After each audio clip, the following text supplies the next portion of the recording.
On n'a pas le temps, on ne connaît pas. C'est peut-être les mecs d'RJL, attends. Oh merde, les auditeurs. Ah ouais, on vous a reconnu les mecs. Ok, très bien. Laisse comme ça. On a une surprise pour vous. On a une surprise pour vous. On revient dans 2 minutes. Dans 2 minutes, on est là. Bonjour, bienvenue sur le 94.5 Radio Judaïka Lyon. Donc bienvenue à tous les auditeurs. On vous avait promis une surprise et elle est arrivée. Aujourd'hui, on va interviewer Michael Miro. Voilà. Vous pouvez retrouver l'interview sur le 94.5 et sur le Facebook de radiojudaïka.com dans la rubrique Boker Israéli. Exactement, et on vous invite à encore consulter notre émission, comment elle s'appelle déjà? Boker Israéli. Oui, tous les dimanches matins de 9h30 à 10h30. Et tu sais pas lire ou quoi? Mais quoi, mais arrête tes conneries, il y a rien d'écrit là-dessus. Vous voulez voir nos vrais visages? Vous voulez voir qui se cache derrière le micro tous les dimanches matins? Ah, c'est ça. Ah, voilà. Je me présente Jordan, donc animateur Radio Judaïka, et Mister. Et moi, Mister Rafi Darka, voilà, vous m'avez démasqué, c'est moi. Bye bye. Bienvenue sur le 94.5 Radio Judaïka Lyon. On vous avait promis des surprises, on vous avait promis des événements, des smartismes. Des smartismes. Des supérieurs. Des supérieurs. Moi j'ai envie de dire, il nous a regardé, on l'a regardé, on s'est regardé. Bref, je vous présente Michael Miro. Michael Miro, tu es originaire de Lyon? Ouais, je te le confirme, je n'ai pas mes papiers sur moi, mais c'est même à Villeurbanne que je suis né. Abonné au stade de Gerland en 1978. Ah, il faisait froid. Il faisait trop froid. Abonné au stade de Gerland ou pas du tout footé? Et là, c'est pas du tout foutu. Mais si tu veux. Foutu ou foutu? Le foot, c'était voilà, c'est foutu. Pour te dire, non, c'était pas un sport qui m'a pas inspiré. On jouait ensemble. Je me rappelle des parties qu'on a pu faire avec des potes tous les samedis. Au cage. Hein? C'était au cage. Je me mettais au cage. Oui, d'accord, très bien. Il n'y avait plus de place pour l'arbitrage, on t'a mis au cage. D'accord, j'ai compris. Non, mais parlons-en de foot. Hein. Stade C'est de jamais trop Gerland, tard pour se mettre à jour. Hein. Stade de Gerland, jamais mis les pieds? Une fois. Ouais. Mais je m'en souviens pas. Mauvais souvenir. Non, si, c'était sympa. Je me souviens que l'herbe me paraissait fluorescente. D'accord, ok. Ouais. Il y a de l'idée, je vois. Si Michael Miro ne serait pas chanteur aujourd'hui, il serait quoi? Il serait footballeur, non. Il serait certainement dans un service juridique, peut-être avocat même. Ah ouais, c'est sacrément ennuyeux. Non, mais c'est ça parce que comme avant de faire de la musique, j'ai fait mes 5 années de droit. J'ai commencé à l'université de Lyon 3 et j'ai terminé à la Sorbonne. Et j'aurais pu à un moment donné donc, t'as accepter. commencé tes études sur Lyon, t'es monté sur Oui, Paris. et c'était du c'est droit. sur Paris que ça s'est passé en fait. C'est sur Paris que effectivement j'ai eu envie de pousser le bouchon un peu plus loin, de donner une chance à mes chansons. Ouais, c'est sur Paris. Je suis tombé plusieurs fois amoureux que de l'encre à couler, oui. D'accord. Tu vas nous faire pleurer là, Michael. Si j'y arrive, c'est gagné. D'accord. Bah, en parlant de ça, Michael Miro avec la jante féminine, il est plutôt charmeur ou charmé? Il est. Non, ça dépend. Il est plutôt célibataire. Non, il est pas célibataire, mais de souvenirs comme ça, parce que c'est encore frais dans ma tête.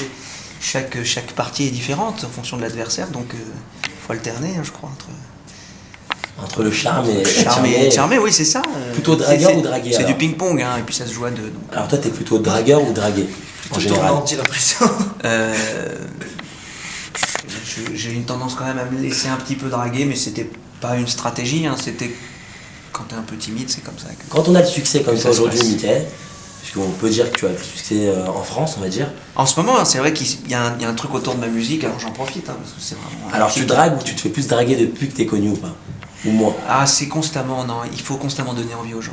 Vraiment, pour le coup, ça c'est une lutte quotidienne qui n'est pas une lutte parce que j'aime ça, mais à un moment donné, que ce soit dans ma maison de disque ou avec mon producteur sur scène ou les gens que je croise, toi par exemple, le temps d'une interview, il faut donner envie que l'interview continue, que tu as envie de la diffuser, etc. etc. Donc c'est un métier bien sûr basé aussi sur la séduction, mais c'est normal parce que moi mes chansons je les écris, je les compose, donc c'est une partie de moi-même. Et pour les gens aussi? Pas vraiment, je dois dire. Tu composes pas pour les gens? Non. Ah, c'est ou alors ça m'échappe. T'écris pour toi en fait? Oui. C'est comme ton libre. Non, mais c'est comme ça que ça s'est passé. Et après, tu sais, Après, les gens se retrouvent dans tes musiques, on va dire. Alors, dans l'ordre, jusqu'à maintenant j'ai écrit pour moi, c'est mon premier album. Si à un moment donné l'opportunité se présente, et c'est possible en ce moment que des gens aient envie de chanter mes chansons, ce serait avec vraiment plaisir. L'idée, l'exercice de se mettre dans la peau de quelqu'un d'autre et de lui glisser une mélodie et des mots, ça me plairait vraiment. Et quant à ta deuxième question qui maintenant m'échappe... ma question c'était de savoir, quand tu écris tes chansons, est-ce que tu les écris pour toi et les gens s'adaptent à tes musiques, se retrouvent dans tes musiques, ou finalement tu écris tes inspirations en fait? Je cherche à savoir tes En fait, je crois que tu intellectualises un peu trop, mon cher Jean.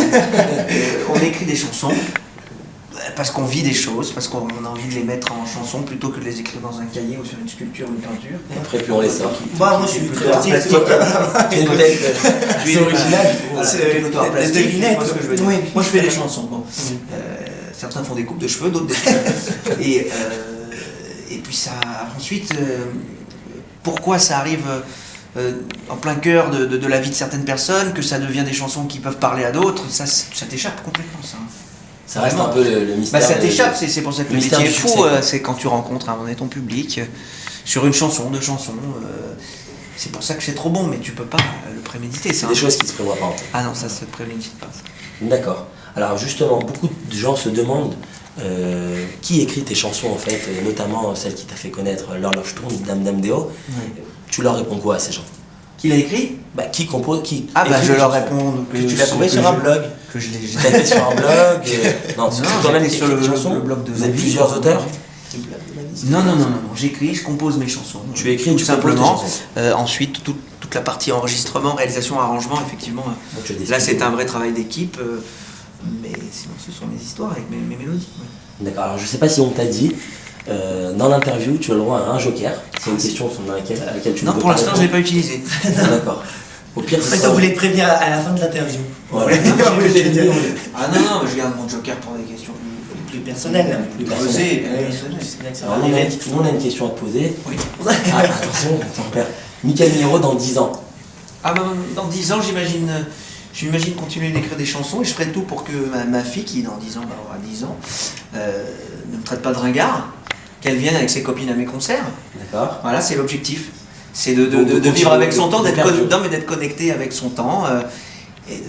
Voilà. Comme une machine à sous, puisqu'on est dans un casino, de continuer à mettre des pièces. Les pièces, c'est les chansons, c'est le carburant, c'est les crédits, pour essayer que le rêve dure le plus longtemps possible. C'est ça. Très bien. Alors là, tu nous as... Quelques rhumatismes peut-être dans 10 ans, mais ça s'arrêtera là. Puis il y a des médicaments très bien. Tu vois, Raphaël, il en a déjà pris. Voilà. Alors Raphaël, je sais pas si on t'a présenté Raphaël. Non, on s'est même pas présenté. Mais en tout cas, moi je tiens à dire que Michael Miro, je le savais pas aussi cool, aussi détente. Ah, c'est une belle surprise. C'est vraiment une belle surprise. Il y a toute une partie de l'interview qui sera en off, bien entendu, où évidemment. les gens s'embrassent, etc. Mais ça, ça va être coupé. C'est pas possible. Hein. Ça reste une une radio un peu cachère quand même. Ça reste un peu cachère. Et surtout, même à la parce qu'on est écouté par tout type d'auditeurs. On est même écouté un peu partout dans les pays francophones. Même d'ailleurs. En Belgique un peu, ils nous écoutent là-bas. Ils nous embrassent très fort les Belges. Je suis régulièrement en Belgique. Mais attends, on a des petites questions pour toi, puisque la deuxième partie de l'interview, c'est une interview un peu plus détente. Alors Mike, on va commencer la deuxième partie de l'interview dans une ambiance plus détente. On va pas révéler tous tes petits secrets. On sait que tu raquettais tes copains à la récré. On sait que tu as dormi jusqu'à l'âge de 12 ans avec tes parents. Tu as eu ta période de crise, qu'à 28 ans tu as eu ton premier smack. On ne le dira pas tout ça. Ça restera. Ça reste entre nous. Non, mais j'ai été effectivement un peu en retard sur tout ça. 28 ans, non. Non, pas. Mais ouais, je crois que ma première. C'est pas ce qu'elle nous a dit. Ma première expérience. Ouais. Comment on dit déjà? Tu sais, quand t'as bavé, quand tu t'es mis à baver. Non, pour faire des bébés là. Du ram-ram. C'était à plus de 18 ans. C'était à plus de 18 ans. Je le dis dans le. Un SMS vient d'arriver, j'ai 18 ans. Envoler ma virginité. Donc c'est réellement vrai. Ah oui, je me serais pas. Pas de mytho dans tes Je me tire quand même une balle dans la jambe en disant ça. Comme c'est la vérité. Ouais, c'est vrai. Bon, remarque, t'as réussi à trouver la porte quand même, t'as une petite fille. Oui. Donc, il n'y a pas de crainte à avoir. Bon, tant mieux. Par contre, il y a une question que tout le monde se pose, c'est pourquoi t'as tourné ton clip le jour d'une grève de bus? C'est... oui, alors tu as raison, j'ai attendu une journée avant que... ouais. Eh ben, ça a un intérêt quand même, c'est que tu as de la place, qu'il n'y a pas de bus qui viennent t'embêter. t'es tranquille sous ton abribus. D'accord. Personne ne regarde te casser ton tournage ou... Non, par contre, c'est vrai qu'à la fin de la journée, il a fallu quand même appeler des taxis. Ah, je suis désolé, hein, j'ai mon portable qui vibre. J'ai reçu un SMS. Ouais. Un SMS vient d'arriver, j'ai 22 ans, mon interview a mal tourné. je peux plus faire semblant, l'horloge tourne, j'ai trop fait le curieux. Et moi je me trouve à la NPE. Dame dame déo, oh, oh. Dame dame déo. Bon, bah, ok. Il a dit qu'il était un blaireau. Ouais, puis j'aurais que je te bise un peu, je t'aurais fait un petit dame boulot, tu vois. Ah ouais, dame boulot, je suis un blaireau. Mais tu sais que j'ai même pas dit les vraies paroles, j'étais... Je sais bien, il faut rester dans cette dynamique, côté instinctif. Ouais, dans ce côté un petit peu naturel. T'as dû capter ça parce qu'on a un grand moment de télé. Ouais. Ok, génial. Alors oui, je t'ai parlé tout à l'heure de la Belgique, effectivement. Je voulais savoir si tu avais prévu de faire un petit concert là-bas. On en a fait. Un petit truc. On en a fait, on y retourne cette année, on a un concert à Namur. Et on a invité aussi aux Francopholies de Spa. Donc tout ça, c'est un grand festival, donc je suis vraiment comme un fou. D'accord. Et puis une troisième date sûrement à Liège qui doit se confirmer bientôt. Non, mais l'horloge tourne, elle a tourné jusqu'en Belgique. Mais tu le fais avec l'accent là-bas ou comment Non, naturellement. Non, l'horloge tourne. C'est sur les âges, hein, à un moment donné, tu sais, les 70, etc. Ouais. Mais même pas, parce que je vais jusqu'à 30 ans. Non, en fait, non. Non, ça fonctionne bien. Et le public belge, alors, ça donne quoi? C'est un public sans rire, très très chaleureux, plein d'humour, et qui n'hésite pas un bon accueil. C'est des frites quand ils sont vraiment contents. Ouais, bah tant que tu te frites pas avec le public, c'est l'essentiel. Voilà. Vite te dire. Moi qui suis fan de potatoes, oui, ça va être embêtant un petit peu. Très bien. Eh ben écoute, Mickaël, j'ai envie de... Pour terminer, je pense qu'on va regarder la caméra. Oui. Et puis, en tête, on va regarder la caméra et on va dire à nos 40 000 spectateurs, 400 000 auditeurs. Que 400 000, j'ai hésité à dire 5 moi là, ne me lance pas des fleurs comme ça. Et ouais, parce qu'on sait que tu caches un petit cœur de marshmallow, un petit cœur mi-marshmallow, mi-choco. C'est pour ça que par ici. je mets une écharpe. Donc on aimerait en fait que tu nous dises un message universel voilà, pour tous les auditeurs de Radio J. Et j'en ai un qui est mieux, qui est issu d'un proverbe arabe. Voilà, c'est qui mieux que nous sur cette terre, qui mieux que nous, mes frères.